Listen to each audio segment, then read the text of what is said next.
I never thought the people I loved most would steal from me while I was already down. Sitting here in my tiny studio apartment staring out at the city lights, I cannot help but think about the house I grew up in. The same house where my family gathered every Sunday for dinner, where we celebrated birthdays and holidays together. That beautiful Honda Civic 2019 in navy blue that my grandmother gave me as a graduation gift sits in the parking lot below, but it almost did not make it back to me. What happened next changed everything between us forever. Before I share what happened, let me know where you are watching from in the comments below. Hit that like button if you have ever felt betrayed by family, and subscribe because this story will show you exactly how I turn the tables. Trust me, you will not see this ending coming. My name is Paige, and at 28, I thought I had my life somewhat figured out.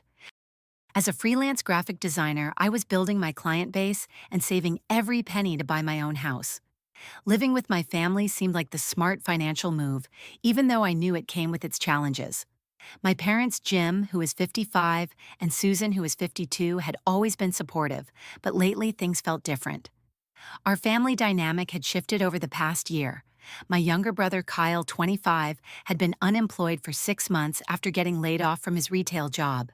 He spent most of his days playing video games in the basement and complaining about how hard it was to find work. My little sister, Madison, 22, was in her final year of college studying communications and living her best campus life whenever she was not at home. The tension started when my parents began making comments about my contribution to the household. What they did not seem to understand or chose to ignore was that I paid $800 every month for my room, plus another $400 for utilities, groceries, and household expenses. I was essentially paying $1,200 to live in a single bedroom while Kyle and Madison contributed absolutely nothing. Kyle got free room and board while job hunting, and Madison only stayed home during breaks and weekends. I tried to brush off their comments at first.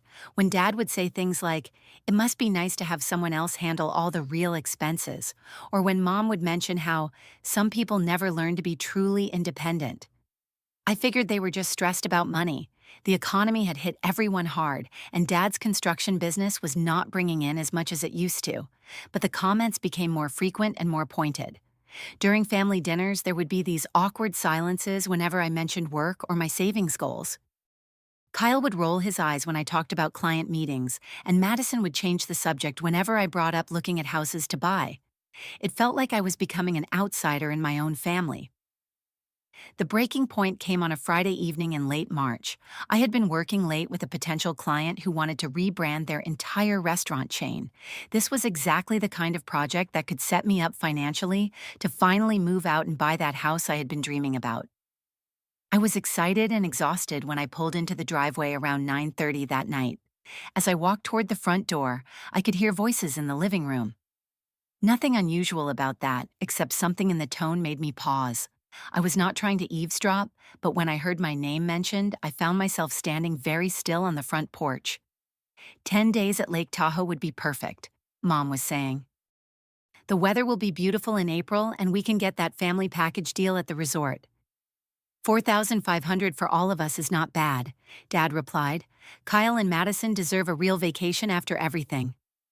My heart started beating faster. A family vacation. This was the first I was hearing about it. Should we tell Paige? Madison asked quietly. Honestly, she is always so busy with work anyway, Mom said with a dismissive tone. I doubt she would even want to come. She barely spends time with us as it is. Besides, she is 28, Dad added. She should have her own vacation plans by now instead of hanging around here all the time. I felt like someone had punched me in the stomach. Here I was working myself to death to save money while paying them over $1,000 a month, and they were planning a family vacation without me. Not only was I not invited, but they were talking about me like I was some kind of burden who chose to isolate myself. Taking a deep breath, I opened the front door and walked into the living room. All conversation stopped immediately. Kyle was sprawled across the sectional with his laptop. Madison was curled up in the armchair with her phone, and my parents were sitting on the love seat with a travel brochure spread between them. Hey everyone, I said, trying to keep my voice casual. What are you all talking about? The silence stretched uncomfortably long. Mom finally cleared her throat and said, Oh, just looking at some vacation options. You know how we like to dream about getting away. Lake Tahoe sounds amazing, I said, walking closer to look at the brochure. When were you thinking of going? Mom and Dad exchanged a look that confirmed everything I had overheard. Well, we were thinking about the second week of April, Dad said slowly. But like your mother said, you are always working. We did not think you would want to come. You did not think to ask me? I asked, trying not to let the hurt show in my voice. Kyle finally looked up from his laptop. Come on, Paige. When is the last time you actually hung out with us for more than dinner? You are always locked in your room working or out meeting with clients. Maybe if you moved out and got your own place, you would understand what family time actually means. His words stung because there was a tiny grain of truth in them, but what he was missing was the fact that I worked so hard because I was trying to build a future. I was trying to save money so I could become financially independent and stop being a burden on anyone. I work hard because I am trying to save money to buy a house, I said, feeling my voice getting tighter. And I pay you $1,200 a month to live here, which is more than Kyle and Madison contribute combined. Money is not everything, Paige, Mom said, crossing her arms. You never spend quality time with us anymore. When is the last time you watched a movie with us or just sat and talked? You treat this place like a hotel. I treat it like my home because it is my home, I replied, feeling the frustration building. I have lived here my entire life except for college. I help with groceries, I clean, I pay more than my fair share of expenses. What exactly do you want from me? We want you to be part of this family instead of just a tenant, Dad said firmly, and maybe some space would help you figure that out. The room fell completely silent. Even Kyle had stopped typing and was staring at Dad with wide eyes. Madison was looking down at her phone, but I could tell she was listening to every word. What does that mean exactly? I asked quietly. It means maybe it is time for you to find your own place. Mom said, her voice softer but still resolute. You are 28 years old, Paige. You have a good income, you have savings, and you clearly want independence. Maybe it is time you took that step. I felt like the ground was shifting underneath me.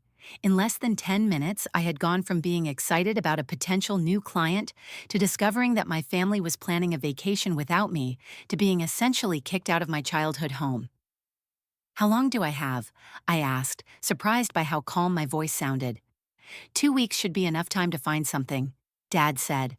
We are not trying to be cruel, sweetheart. We just think this will be better for everyone.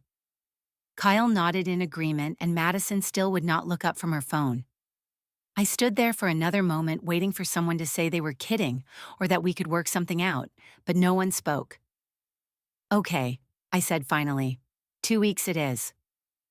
I walked upstairs to my room and closed the door quietly behind me. Then I sat on my bed and cried harder than I had since my grandmother's funeral 3 years earlier. The next morning I woke up with swollen eyes and a determination I had not felt before. If my family wanted me to move out, then I would move out. I was not going to beg or argue or try to convince them to change their minds. I had my pride and I had my independence. I spent Saturday morning online scrolling through apartment listings and trying to figure out what I could afford. My budget was tight since I had been aggressively saving for a house down payment, but I could manage somewhere between $1,200 and $1,500 a month if I was careful. The first few places I looked at were depressing. One was a basement apartment that smelled like mold and had bars on the windows. Another was in a complex where the parking lot was full of broken glass and the hallways smelled like cigarettes and something I could not identify, but definitely did not want to. By Sunday afternoon, I had seen 8 different places and was starting to panic. Everything in my price range was either too small, too dangerous, or too far from my clients. I was beginning to understand why so many people my age still lived with their parents, but that option had just been taken away from me. The whole weekend, my family acted like nothing had happened. Kyle stayed in the basement playing his games. Madison was out with friends both nights, and my parents went about their normal routine of coffee on the patio and working in the garden. Nobody asked how the apartment hunting was going or if I needed any help. It was like they had already moved on from having me around. On Monday, I finally found something workable.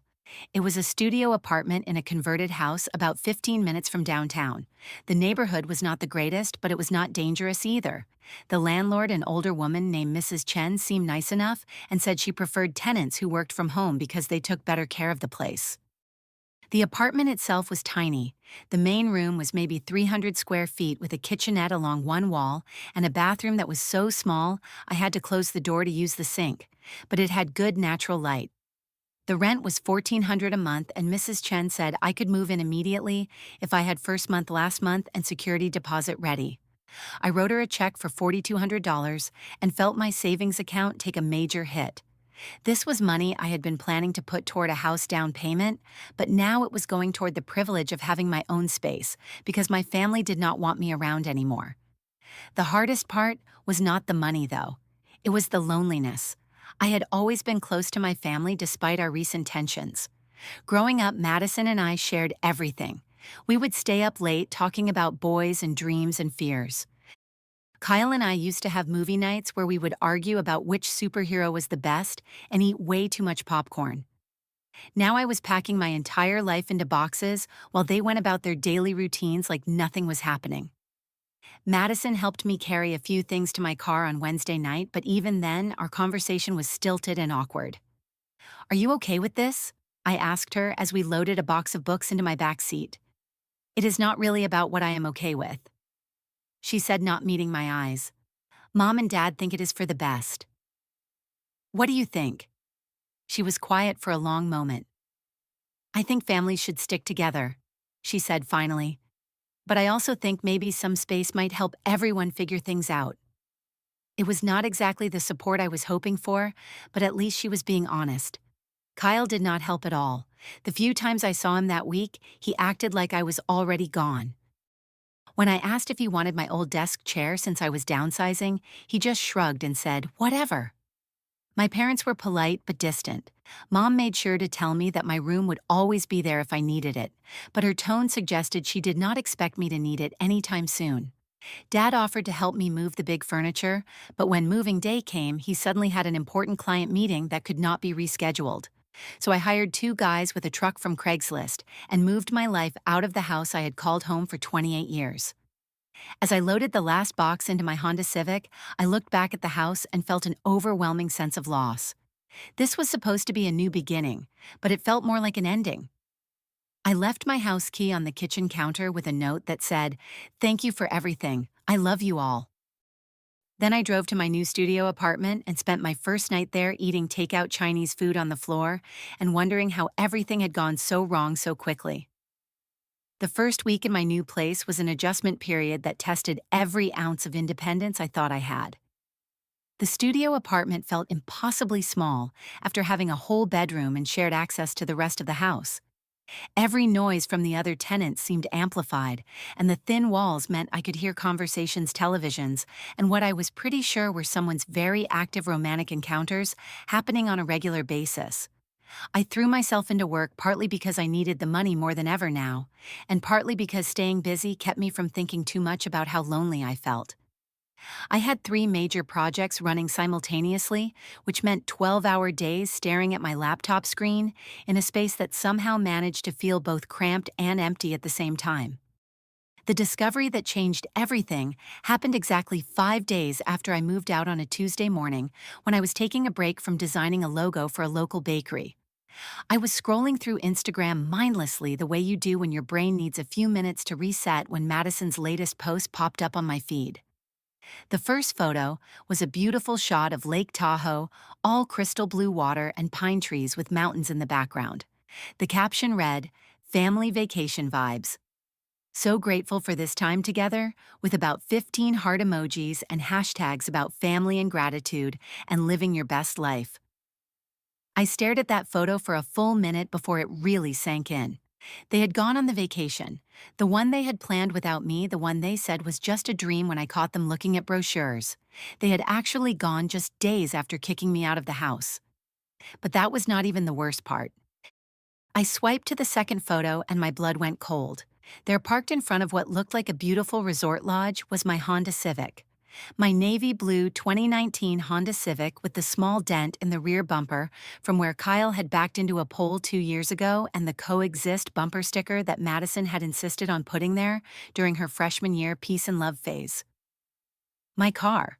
My car was at Lake Tahoe with my family while I sat in my tiny studio apartment completely unaware that they had taken it. With shaking hands, I scrolled through Madison's Instagram stories from the past few days. There were more photos Kyle behind the wheel of my car grinning as he posed with his seatbelt on, like he was some kind of road trip hero. Mom and Dad in the passenger and back seats laughing at something off camera. A video of the whole family singing along to some country song on the radio, while my car's dashboard was clearly visible in the frame. They had not just gone on vacation without me, they had stolen my car to do it. I set my phone down and walked to my window, trying to process what I was seeing.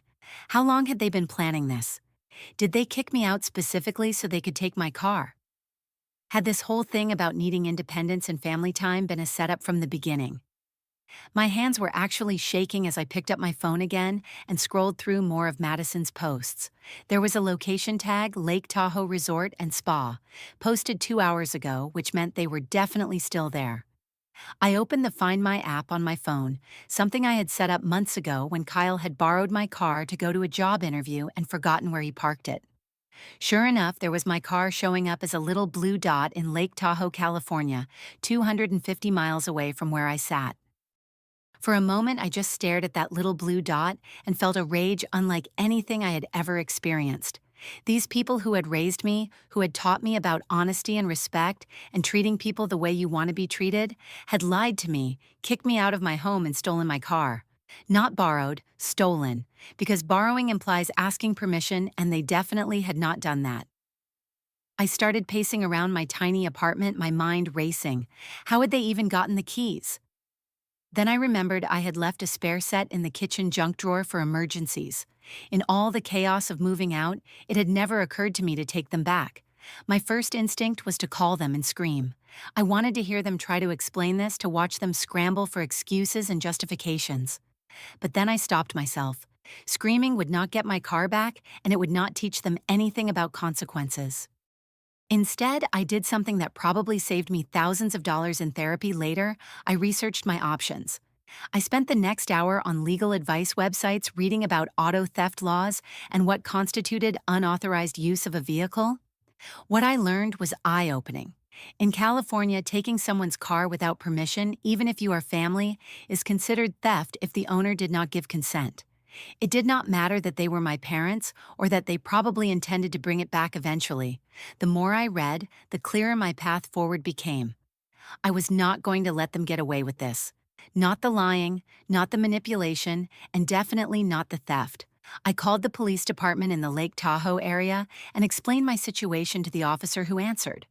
His name was Officer Martinez, and he listened patiently as I told him about my family taking my car without permission while I was living separately from them. "Do you have proof that the vehicle is yours?" he asked. "Yes, it is registered in my name, insured in my name, and I have all the paperwork. I also have GPS tracking that shows exactly where it is right now." "And you did not give them permission to take it?" "Absolutely not. I moved out of their house a week ago, and I had no idea they were planning to use my car for anything, let alone a vacation." Officer Martinez explained that this was definitely something they could look into. He took down my information, the license plate number, and the VIN, which I had memorized after dealing with insurance companies and maintenance for the past 3 years. "We will send someone to check it out," he said. "If the vehicle is where you say it is and the people in possession of it cannot prove they had permission to take it, we will handle it from there." After I hung up, I sat in my apartment and felt something I had not felt in weeks, a sense of control. For the first time since this whole ordeal started, I was not reacting to what my family was doing to me. I was taking action. About 2 hours later, my phone rang. It was Dad. "Paige." His voice was higher than usual, with a note of panic that I had rarely heard before. "What did you do? The police are here asking about your car?" I took a deep breath and kept my voice perfectly calm. "I reported my car stolen, Dad, because it was stolen." "Stolen, Paige? We are your family. We were going to bring it back. Did you ask if you could borrow it?" Silence. "Did you tell me you were taking it?" More silence. Then it is stolen, I said simply. You took my car without my knowledge or permission while I was not living in your house. That is called theft. But we are your family, he repeated, and I could hear the desperation creeping into his voice.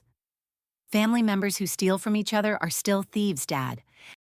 In the background, I could hear Mom crying and Kyle saying something I could not make out. I heard Madison's voice too higher and more panicked than Dad's. The officer says we have to return the car immediately, Dad said. Paige, please, can you tell them this was all a misunderstanding? It was not a misunderstanding, I replied. You knew exactly what you were doing when you took my car. You planned this vacation, you decided not to invite me. You kicked me out of the house and then you stole my car to make your trip more convenient. Those were all choices you made.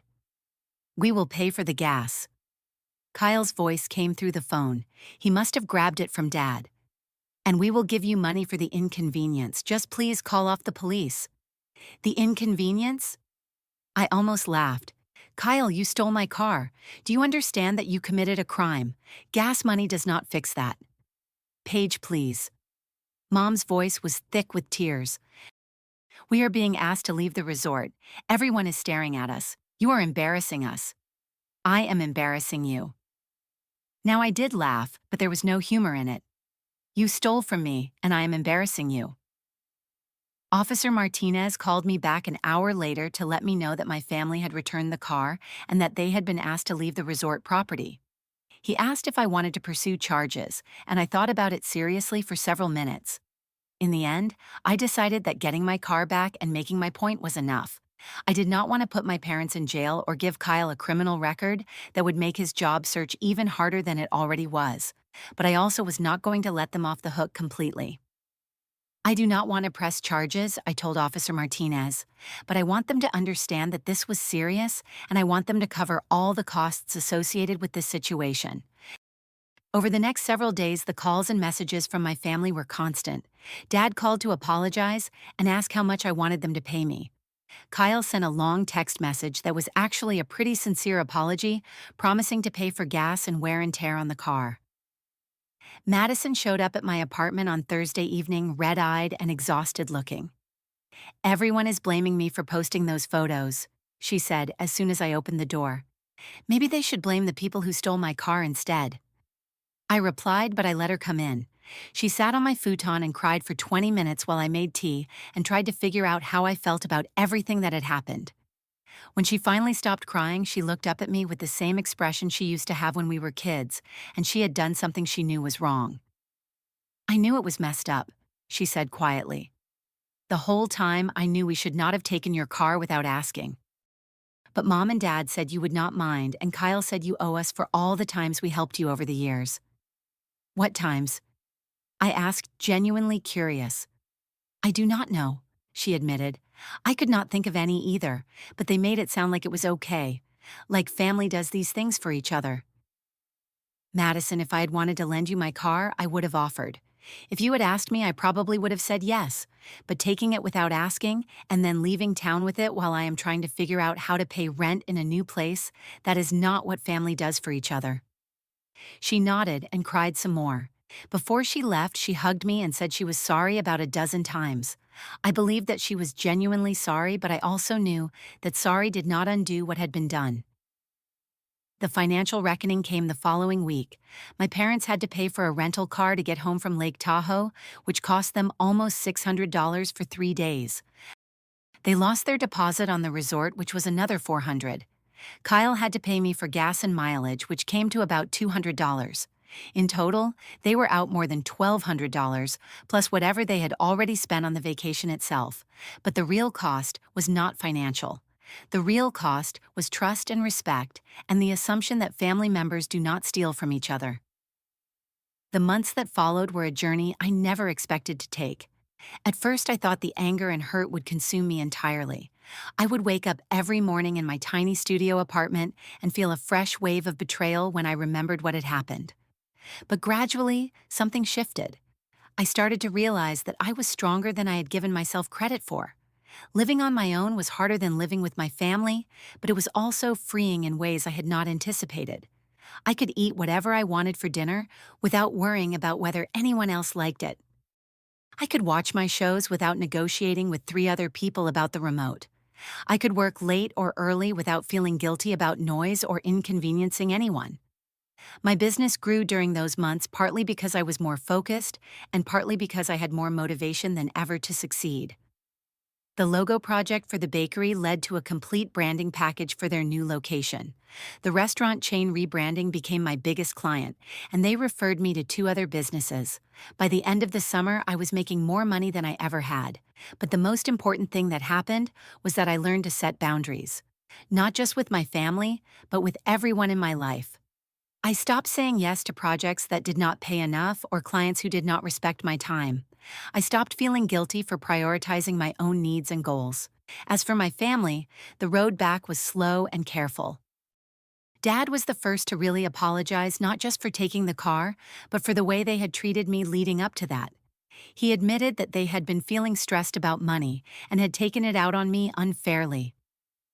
"You were doing everything right," he said during a phone call in September. "You were working hard, saving money, contributing to the household. We should have been proud of you instead of making you feel like a burden." Mom took longer to come around, but when she did, her apology was thorough and heartfelt.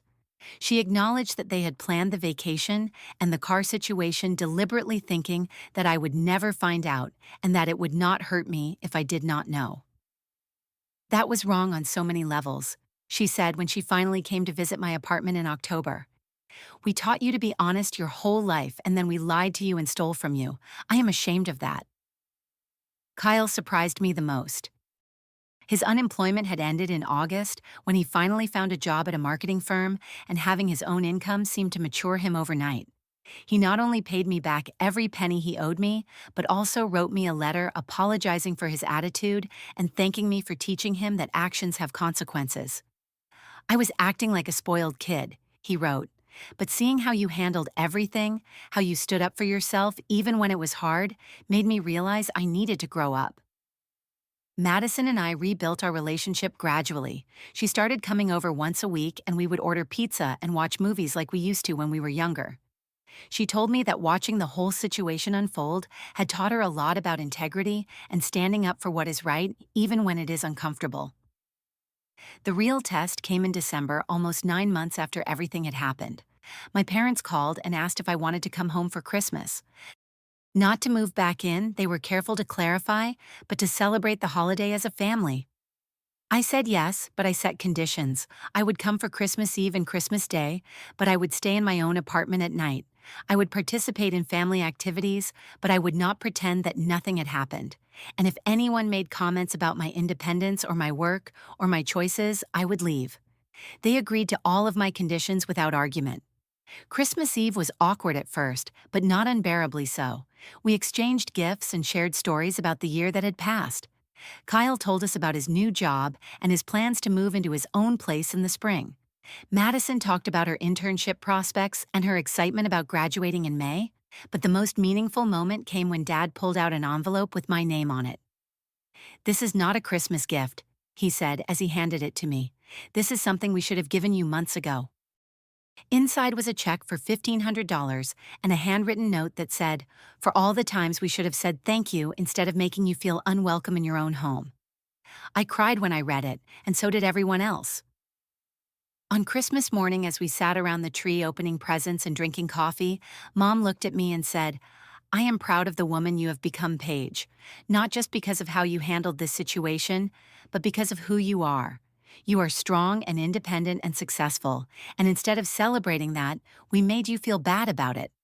That was our mistake, not yours." As I drove back to my apartment that afternoon, I reflected on everything that had changed over the past year. I was still living in the same tiny studio, but I was looking at houses again and had enough saved for a down payment. My relationship with my family was different now, but in some ways it was healthier. We respected each other's boundaries and we did not take each other for granted. The biggest lesson I learned was that sometimes you have to stand up for yourself, even when it hurts. Setting boundaries is not about revenge or punishment. It is about respect. And respect once lost has to be earned back through actions, not just words. My family had to learn that being related to someone does not give you the right to treat them badly or take advantage of them. I had to learn that I was worth standing up for, even when it meant being temporarily alone. Now, almost a year later, I can say that calling the police on my family was one of the hardest things I have ever done, but it was also one of the most important.